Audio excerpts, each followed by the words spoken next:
Kumbaya, my lord, Kumbaya. Kumbaya, my Tem uma lord, fogueirinha aqui. Kumbaya. Tá enjoado, gente. Vamos lá. Kumbaya, my lord, Kumbaya. Você tá filmando, gente? Tá filmando. And where down we go, way down.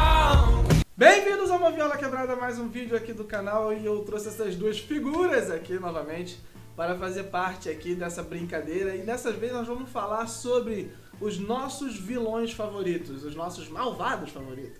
Mas primeiramente, o que é o vilão? Né? Você deve falar, não, o cara mal, é o cara mal. Não necessariamente. Vamos lá, vamos analisar muito bem.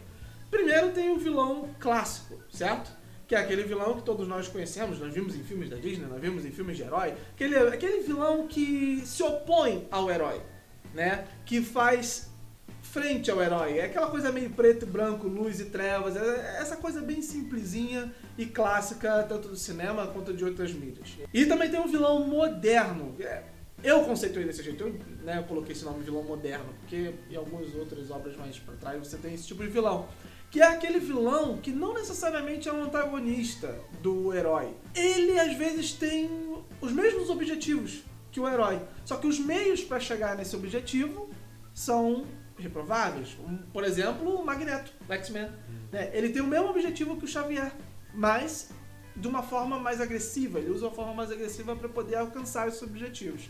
Então eles são antagonistas nas suas atitudes, não no seu conceito base. É um vilão que a gente vê muito hoje em dia, né? Que é um vilão que tem um propósito, de certa forma, nobre, mas que chega a tomar atitudes muito drásticas e que ferem muitas pessoas, e daí eles recebem essa alcunha de vilão. The war is still coming, Charles, and I intend to fight it. Eu sei que Pietro não é não curte esse universo. Ele já até sabe que eu falo de Game of Thrones. Mas, enfim, Pietro e as outras 7 pessoas do mundo que não tem Game of Thrones vão ficar um pouco, né, confusos. Mas enfim, tu pega Cersei e o Alto Pardal. Sim. Alto Pardal? É o Papa da, É um bichinho Papa lá aquele puro da que religião. faz- É o Papa da religião. tem uma fé que fala lá. militante, fé assim, que se desvia da institucional, que assume o poder em determinado momento. Exato. Né? Ele é E como se fosse aí, um Papa.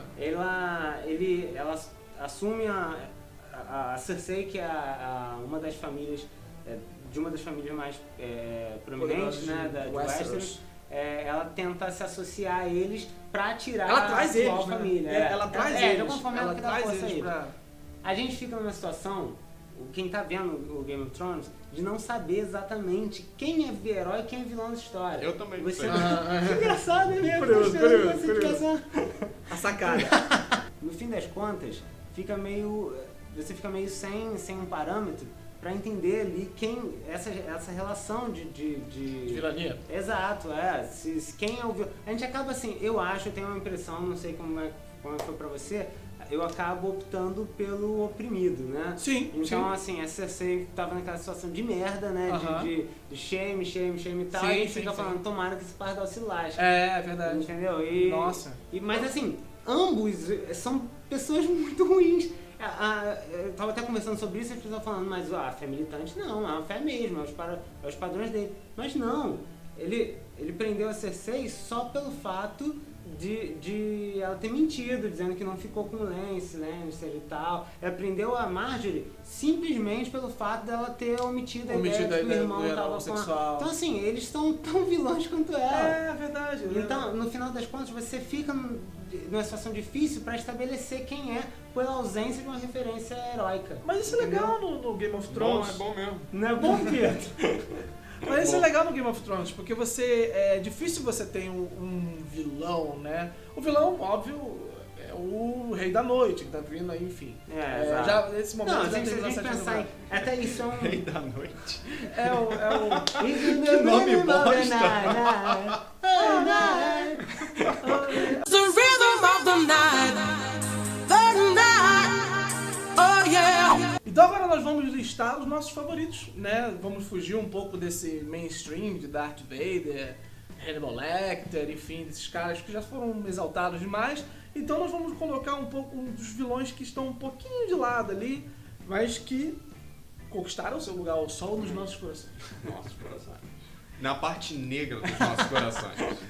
Primeiramente, Anton Chigurh, de Onde os Fracos Não Têm Vez. Que é aquele cara, aquele tipo de vilão que é o mal encarnado, sabe? O cara que não tem origem, tu não sabe de onde veio, mas o cara tá ali. É a força da natureza. O cara que mata por nada, como na cena clássica do Onde os Fracos Não Têm Vez, quando ele joga a moeda pra o dono daquele posto, né? E por nada ele quis matar aquele cara, e enfim, o cara é maluco, psicopata, louco, mas é uma atuação sensacional do Javier Bardem, que rendeu a ele o Oscar de melhor ator coadjuvante. Assim, até a partir da tua própria explicação, do teu próprio discurso sobre esse personagem, isso é também um recurso muito engraçado, né? Eu particularmente não gosto de personagens essencialmente bons ou maus e tal. Eu acho isso meio fora um pouco da realidade.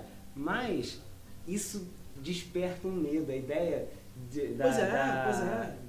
da ignorância a respeito daquilo. Por que ele tem das coisas inomináveis e das coisas que não se explicam, isso por si só gera um medo. É como se fosse uma entidade, não é um ser humano de carne e osso, apesar de que o filme até humaniza, né, um pouco, porque ele toma ferimentos, né, ele sofre ferimentos, não vou dizer que isso humaniza ele num princípio psicológico, mas pelo menos no sentido de carne e osso, humaniza um pouco.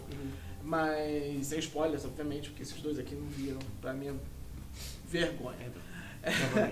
Just call it friendo. Assim, me atrai muito mais a ideia de alguém que ele não é essencialmente um vilão, ele não, ou um herói independente. O personagem que mais me atrai é aquele que tem motivações cheias de nuances, assim, né? O vilão que eu vou colocar é o Draco Malfoy da saga do Harry Potter, que ele não aparece de fato como um vilão, ele começa até um antagonistazinho, assim. Começo é um vilão. Mas ele não obstrui, assim, ele não quer o mal do Harry Potter, ele é só um babaquinha, ele é só um idiota que, de alguma forma, tá querendo, né, mais atenção do que o Harry Potter, né? E... Acha que ele é alguma coisa. Enfim. E aí o que acontece? Ele vai, assim, conforme a situação em Hogwarts, né, vai piorando, vai se complexificando, ele vai assumindo uma posição muito mais ao lado lá ele vira até um Comensal da Morte, né? Enfim. Marca negra. E eu acho que é nesse momento onde o personagem Draco Malfoy começa a virar um personagem de verdade. Quando eu começo a gostar desse personagem, por causa daqueles milhões de conflitos internos, ele na hora que ele fica frente a frente com o Dumbledore, caraca, aquilo é sensacional, aquela ideia de aquela ambivalência ali, ele não saber exatamente o que é certo, o que é errado, né? Ele foi criado dentro de uma família muito elitista, que sempre odiou ali todo aquele cenário. Sim. O Dumbledore sempre foi um inimigo da família, né? Sempre foi um cara malquisto. Tu sabia que o personagem, o Draco, ele foi concebido na cabeça da J.K. Rowling no momento que ela estava visitando o Brasil? Vai. Não sabia disso? Não. É porque não é verdade. Eu só tô falando disso porque seria muito legal se fosse. Obrigado por essa interrupção construtiva, Nossa, Pedro. Fiquei super feliz aqui. Mas enfim. E aí, a ideia de que o Draco, ele assim, essa construção, essa evolução de personagem, quando ele vira de fato um vilão, quando ele assume uma postura de vilania mesmo, é justamente no momento onde ele também começa a se questionar sobre as motivações dele, sobre o quão relevante é aquilo, aquela ideia, né, na vida dele mesmo e tal. Capitão Vidal, do Labirinto do Fauno. Cara, um baita vilão. É um vilão... Excelente vilão. Assim, ele é construído pra você não gostar dele. De fato. E querer que ele se dê mal. Se você gosta dele por algum motivo, e se você torce por ele por algum motivo, Você tem problema. você tem muitos problemas. Muitos. Porque ele é o cara que é construído ali pra despertar, pra unir os inimigos. Sim. Contra ele, claro. Sim. E ele é desprezível em muitos níveis. E é um filme que usa a questão da fantasia como escape da Ofélia, né?